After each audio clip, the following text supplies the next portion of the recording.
오늘은 이 사진으로 시작을 해 보겠습니다. 2023년 6월 8일 중국 대사관 관저 앞입니다.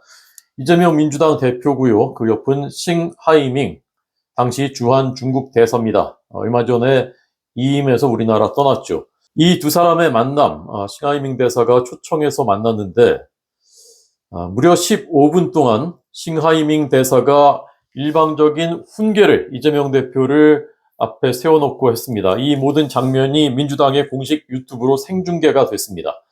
이런 말을 했습니다. 미국이 승리하고 중국이 패배할 것이라는데 베팅을 하면, 그러니까 돈을 걸면 반드시 후회할 것이다.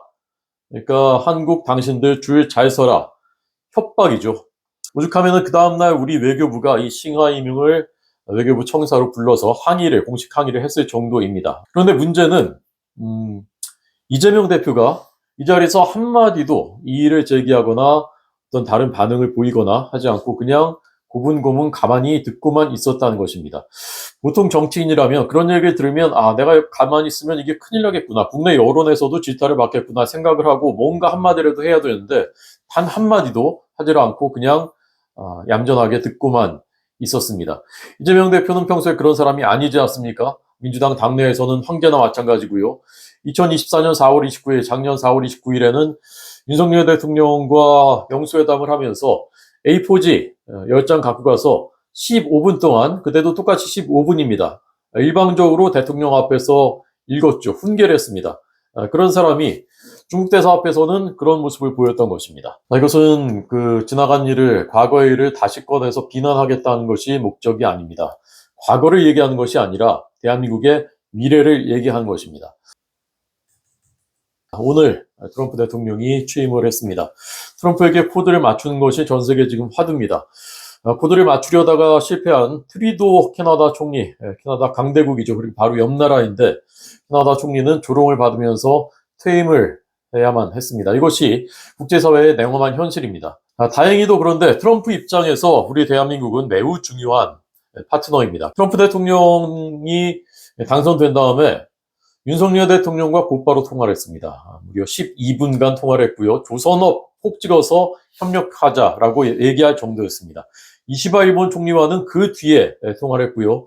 5분밖에 통화를 하지 않았습니다. 과거에 이제 아태라고 했었는데 아시아 태평양, 지금은 인태라고 합니다. 인도 태평양, 인도양까지 포괄한 이 지역, 여기가 미국으로서는 가장 중요한 지역이고, 왜? 중국이 있기 때문입니다. 이 지역 인태 전략에서 한국이 그만큼 핵심적인 가치를 가진 파트너로 점점 더 부상을 하고 있기 때문입니다. 지난해 11월에 그러니까 그 대선 끝난 다음에 매슈 포틴저라는 사람이 있습니다. 그 사람이 이제 그 트럼프 일기 때 미국 백악관의 NSC 국가안전보장회의의 부보좌관 출신입니다. 이 사람 비롯한 일기 당시의 외교안보 핵심 참모들이 보고서를 써서 2기 인수위원회, 트럼프 2기 인수위원회와 연방의회에 전달했는데 거기에 이런 내용이 있었습니다.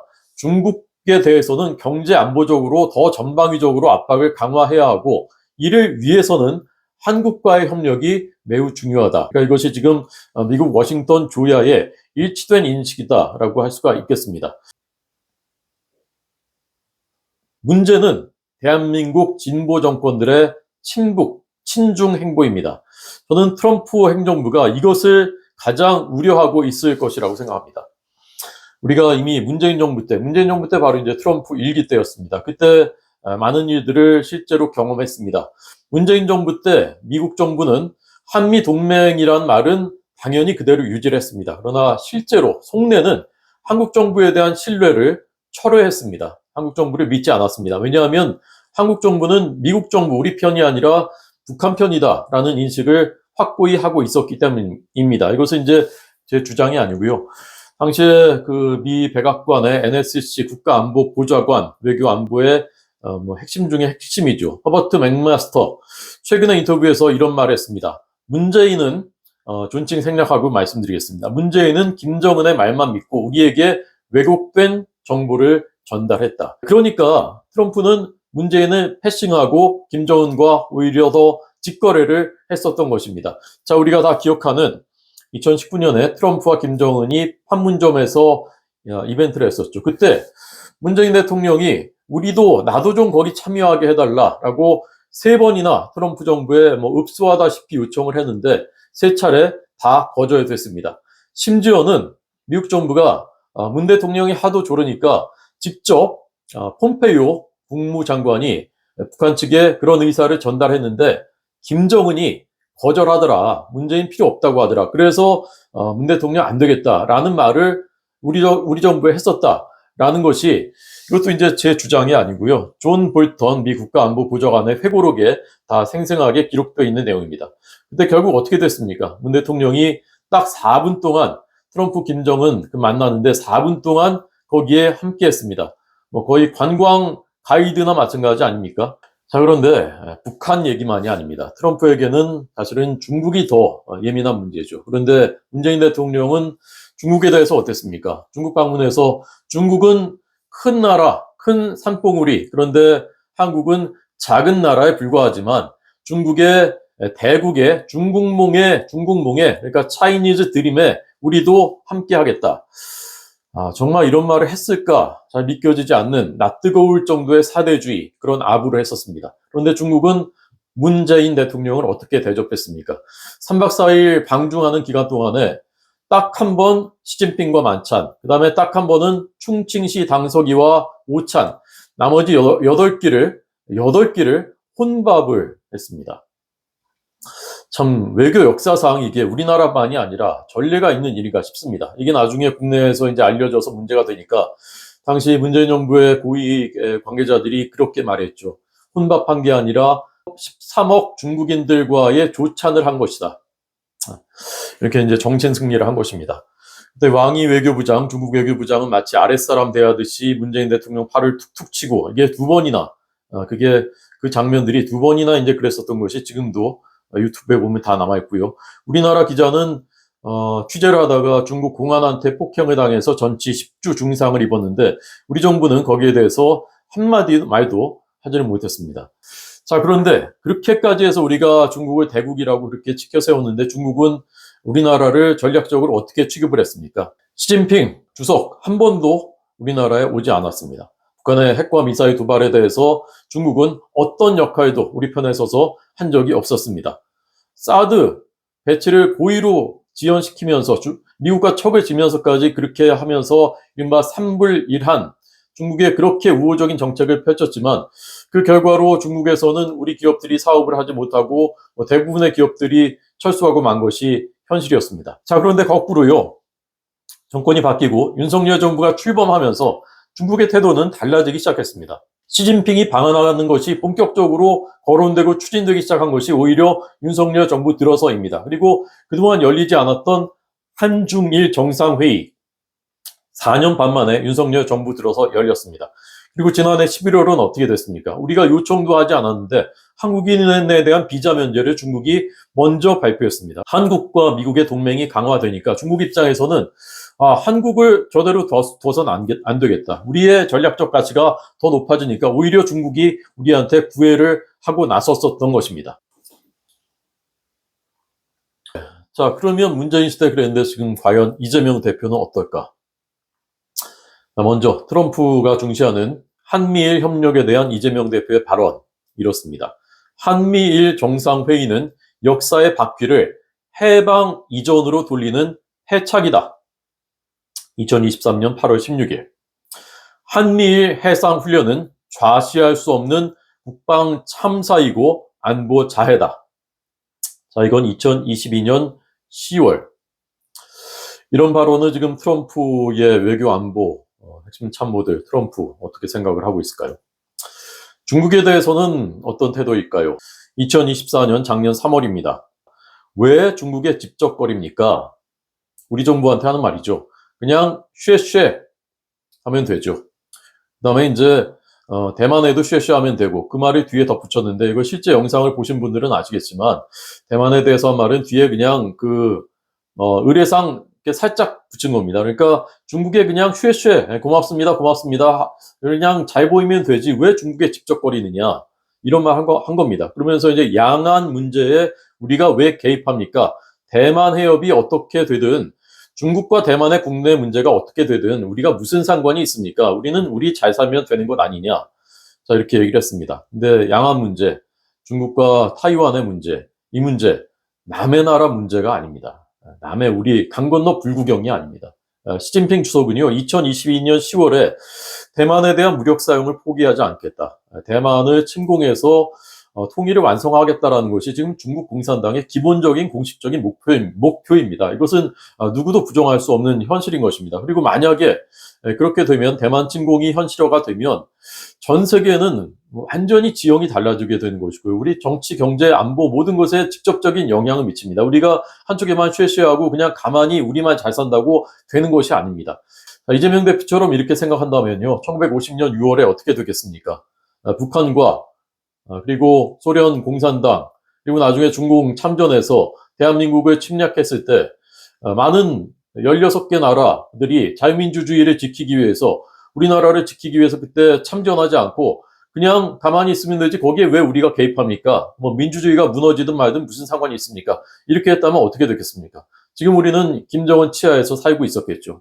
이번엔 북한에 대한 발언 보겠습니다. 이재명 대표의 북한에 대한 발언. 우리 북한의 김일성, 김정일 주석의 노력이 훼손되지 않도록 애써야. 작년 1월의 발언입니다. 우리 김일성, 김정일 주석의 노력이 훼손되지 않도록. 대한민국 정부 수립은 친일파와 미 점령군의 합작이다. 2021년 7월의 발언입니다.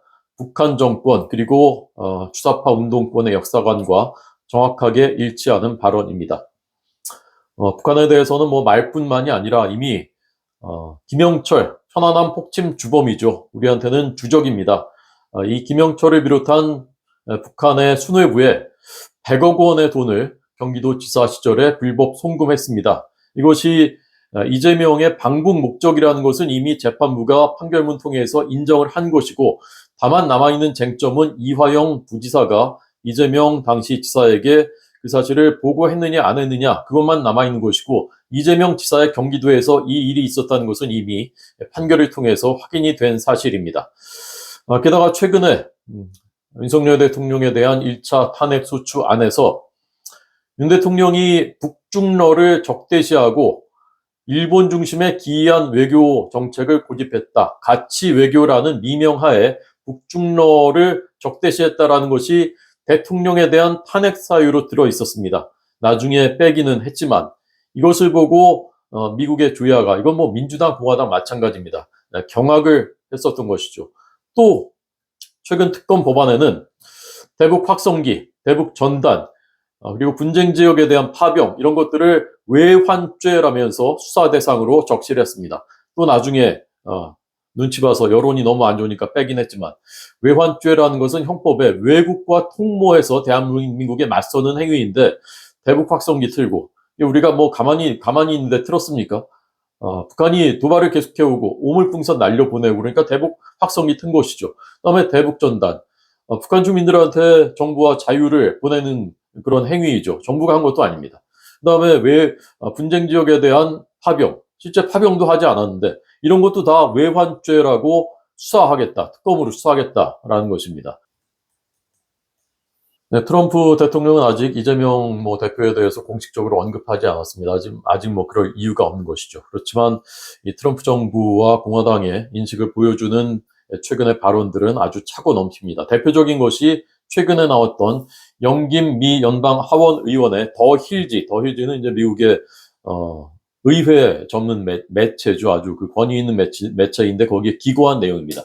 영김은 우리가 한국계라고 하는 것으로 이제 유명하지만 사실은 미국 하원에서 보좌관으로 20년 동안 외교 안보 보좌관으로 있으면서 북한과 중국의 움직임을 내밀하게 관찰했었던 사람이고요. 현재는 3선 연방 하원 의원이고 미국 하원의 외교위원회 동아시아 태평양 소위원회 위원장을 맡고 있는 이 분야에서는 매우 정통하고 권위 있는 하원 의원이죠. 그런데 이렇게 말했습니다. 탄핵 주도 세력이, 그러니까 한국의 탄핵 주도 세력이 민주당이죠. 북한에는 유화책, 그리고 중국에는 수능을 하고 있는데 이것은 한반도와 인도태평양 지역에 큰 재앙을 초래할 것이다. 탄핵 주도 세력이 계속 이렇게 상황을 이끌어 간다면 북한과 중국은 허위 정보를 퍼뜨려서 더 큰 불화를 심으면서 한미 동맹을 약화할 기회로 활용할 것이다. 이런 내용을 다 더 힐즈에 기고했습니다. 또 있습니다. 리처드 롤리스 전 국방부 아태 담당 부차관인데요. 이재명이 집권하면 대북 정책 전환을 위해서 동맹을 희생하고 반일 감정에 의존할 것이다. 이것은 VOA, 보이스 오브 아메리카, 미국의 소리 방송과의 인터뷰에서 이런 말을 했습니다. 저는 이제 매우 의미 깊게 보는 것이 이 부분인데요. CSIS 많이 들어보셨을 겁니다. 전략국제문제연구소라고 이제 번역을 하는데 미국의 3대 싱크탱크입니다. 진보에는 브루킹스, 그 다음에 보수에는 헤리티지, 그 다음에 이 CSIS는 중도 성향의 싱크탱크로 유력한 곳인데요. 이곳의 수장입니다. 수장. CSIS의 수장 존 햄리 소장이 이런 말을 했습니다. 한국 야당이 지금 기름 뿌린 바닥에 성냥을 켜는 행태를 보이고 있다라는 말을 했습니다. 중도 성향의 싱크탱크의 수장이 이런 말을 했다라는 것은 얼마나 지금 상황에 대해서 위태롭게 보고 있다라는 것을 보여주는 매우 심각한 대목이라고 할 수가 있겠습니다. 최근에 이제 많이 화제가 됐습니다만은 트럼프에게 직접 조언을 하는 것으로 알려진 측근이란 맷 슐랩이라는 사람이 있습니다. 현재 직함은 미 보수주의 연합 공동의장인데 과거에 이제 백악관 정무국장을 했었는데 윤석열 대통령 탄핵소추안이 가결된 직후에 용산 한남동 관저를 찾아가서 윤 대통령을 만난 사실이 알려졌었죠. 이 자리에서 어떤 얘기들이 오갔다 이런 것들이 많이 이제 설이 퍼졌지만 저는 그 얘기를 하고 싶진 않고 다만 중요한 것은 윤 대통령을 만났고 그런데 이재명 대표는 만나지 않고 그냥 갔습니다. 또 한 명 트럼프의 측근 폴 매너포트, 이 사람은 이제 트럼프 1기 때 대선 캠프의 선대 본부장입니다. 그런데 이 사람도 우리나라에 와서 권성동, 홍준표, 나경원 등등 여권 인사들, 우리 정부의 고위 관계자들 다 만나고 갔습니다. 왜 만났는지, 왜 왔는지, 어떤 얘기를 했는지 대략 아마 짐작하실 겁니다. 그런데 역시 트럼프 측근 매너포트, 이재명 대표는 만나지 않고 그냥 갔습니다. 우리나라 좌파의 반미 정서는 매우 뿌리가 깊습니다. 왜냐하면 80년대 운동권 시절부터 배운 반미 정서, 그 세계관, 양키 고홈, 이것이 아직도 민주당 주류, 진보 주류의 영향을 깊숙하게 미치고 있는 것이죠. 그런 것들이 노무현 정부 때는 이른바 미군 장갑차 사건으로 촛불 막 타오르면서 엄청난 반미 정서를 일으켰고요. 문재인 정부 때도 노골적인 반미 그리고 친중 이렇게 이어졌었습니다. 그런데 이 좌파들이 이런 얘기들에 대해서 대표적으로 하는 두 가지 반론이 있습니다. 자, 첫 번째, 미국과만 잘 지내는 것이 능사냐? 우리는 균형 외교를 해야 된다. 중국과도 잘하고 미국과도 잘하면 되는 것 아니냐라고 말합니다. 자, 그런데 시대착오입니다. 이미 세계는 특히 더더군다나 우크라이나 전쟁 이후에 자유민주주의 진영과 전체주의 진영으로 완전히 양분됐습니다. 이제 이 대결 구도에서 우리는 중립입니다 라고 말할 수 있는 곳이 없습니다. 과거에 중립을 표방했던 유럽 국가들조차도 이제 다 나토에 가입을 하고 있습니다. 그런데 이런 상황에서 북한은 우크라이나의 파병까지였습니다. 우크라이나에 파병한 나라는 전 세계에서 러시아 빼고는 북한이 유일합니다. 러시아의 유일한 맹방이라고 하던 벨라루스조차도 군대는 보내지 않았습니다. 그런데 북한 김정은 정권은 여기에 군대를 보낸 것입니다. 그리고 북러의 군사동맹은 다시 복원됐습니다. 만약에 북한이 전쟁을 일으키면 한반도에서 러시아 군대가 우리나라로 침략해 들어온다라는 얘기입니다. 중국은 어떻습니까? 중국은 세계가 등을 돌린 이 악당 취급을 받는 러시아에 대해서 경제 제재를 받고 있는 러시아는 원유와 이제 석유 천연가스를 팔지 않으면 경제가 유지되지 않는데 그것을 서방이 사주지 않으니까 중국이 그것을 사주면서 우회적으로 지원을 하고 있습니다. 그러니까 북중러는 사실상 지금 한 몸으로 움직이고 있는 그런 상황인 것입니다. 이 3자의 동맹은 매우 확고하고요. 우리에게는 매우 직접적인 위협입니다. 더 이상 우리가 등거리 외교를 하겠다. 균형 외교를 하겠다. 이럴 수 있는 상황이 아닌 것입니다. 실리적으로나 또는 명분으로 봤을 때나 21세기에 선진국으로 도약하고 있는 우리나라가 쇠야 될 길은 명백합니다. 자유민주주의 진영에서의 역할을 강화하는 것이고 그것을 지렛대로 해서 중국과도 대등하게 외교를 하면서 우리가 얻어낼 실리를 취하고 러시아와도 그렇게 해야 되고 그러면서 한미 협력을 공고히 해 나가야 되는 것입니다. 두 번째는 이겁니다. 트럼프가 북한과 잘 지낼 것이다. 김정은과 또 뭐 빅딜하고 이렇게 할 것이다. 라고 얘기합니다. 자, 그런데요. 이것은 이제 두 가지 매우 큰 오류가 있습니다. 자, 첫 번째, 설령 만약에 그렇다 하더라도 그 가운데에서 우리나라가 만약에 좌파 정권이 또 들어서서 그런 같은 행태를 보인다면 우리의 설 자리는 없습니다. 트럼프는 또다시 김정은과 직거래하고 우리는 패싱할 것입니다. 우리는 한국 정부는 효용도 없고요. 소외되기만 할 것입니다. 미국이 봤을 때 믿을 만한 파트너일 때 우리에게도 거기에 역할이 주어지는 것이고 우리의 동맹으로서의 가치도 더 높아지는 것이고 우리의 실리, 우리의 국익도 극대화할 수 있는 것입니다. 자, 두 번째는요. 저는 이렇게 생각합니다. 트럼프와 김정은의 빅딜은 이루어질 가능성이 저는 0%라고 생각합니다. 자, 김정은 입장에서 생각을 해봅시다. 트럼프는 이미 이제 이번에 재선 두 번째 임기입니다. 4년 뒤면은 정권이 바뀝니다. 그런데 김정은이 자신들의 목숨, 명줄은 오직 핵밖에 없는데 트럼프를 믿고 핵을 포기한다? 그런 딜을 할 가능성은 없습니다. 트럼프도 이미 한번 겪어봤습니다. 싱가포르 노딜을 겪어보지 않았습니까? 김정은이 어떤 사람인지 비즈니스맨인 트럼프는 이미 너무나 정확하게 간파를 하고 있습니다. 그리고 북한의 가치는 그때보다 훨씬 더 낮아졌습니다. 지금 북한의 체제가 매우 심각하게 흔들리고 있기 때문입니다. 우크라이나 파병 때문에 더욱더 북한의 체제는 흔들릴 것입니다. 그런데 이렇게 체제가 흔들리는 가치가 훨씬 더 적어진 그리고 신뢰는 낮아진 김정은과 빅딜을 하고 김정은의 체제를 보장해 줄 것이다. 저는 환상 같은 얘기라고 생각합니다.